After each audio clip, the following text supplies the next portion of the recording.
لو بتاخد أدوية سيولة أو قلب وخايف تكون لخبطت المواعيد في رمضان، ركز معايا شوية ونشوف الصح ايه. خلينا نمشي واحدة واحدة. أولا أدوية السيولة عندنا جروبين كبار. أول حاجة الوارفرين زي الماريفان ملوش علاقة مباشرة بالأكل، بس لازم الثبات في كمية الخضروات الورقية اللي بناكلها. رمضان مش وقت نزود ملوخية وبقدونس ونلخبط فيتامين كاف فجأة. وتحليل الاي ان ار بتاعنا لازم يفضل متابع كالمعتاد.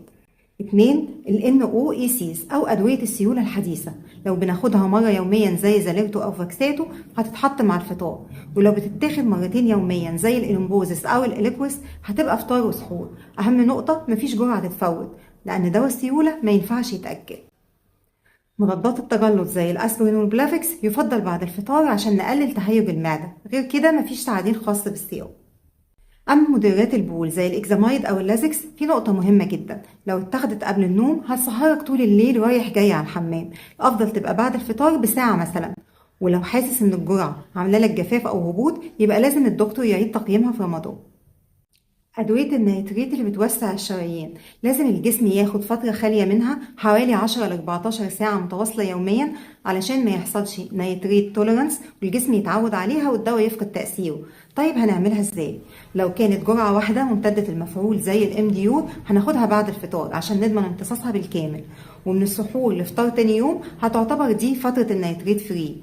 بس لو الأعراض بتاعتك بتبان أكتر في النهار يبقى هنضطر نأجل الحباية للسحور علشان تغطي فترة الصبح. إنما لو المريض كان بياخد نيتروماك قبل رمضان مرة الصبح ومرة العصر مثلا مش هينفع نحطهم فطار وسحور وخلاص، لأن كده مش هيبقى فيه العشر 14 ساعة دي. ساعتها الدكتور يا إما هيقلل الجرعة لحباية واحدة من ممتد المفعول أو يعدل النظام حسب الحالة. ناخد بالنا النيتريت السريعة اللي بتتاخد تحت اللسان زي الإبيداينايترا أو لزقة النيتروديرم بتستخدم وقت ألم الصدر عادي جدا، ملهاش علاقة بالانترفال اللي قلنا عليه. أما أدوية الكوليسترول أو الستاتين زي الأتور أو الكريستور الأفضل تتاخد بالليل، فطبيعي جدا هتتاخد بعد الفطار أو قبل النوم. الصيام نفسه مش مشكلة هنا. اللانوكسين أو كاردكسين مرة واحدة يوميا ويوم الراحة الأسبوعية زي ما احنا متعودين، المهم الثبات في نفس التوقيت كل يوم. غالبا يتحط مع الفطار علشان ما يتنسيش. ولو حصل لك دوخة شديدة، هبوط، جفاف، نزيف أو ألم في الصدر لا قدر الله لازم توقف صيام وتراجع طبيبك فورا. اعرف إن الصيام عبادة مش مخاطرة، نظبط الدواء صح ونراجع الطبيب ونصوم بأمان إن شاء الله. وكل سنة وانتم طيبين.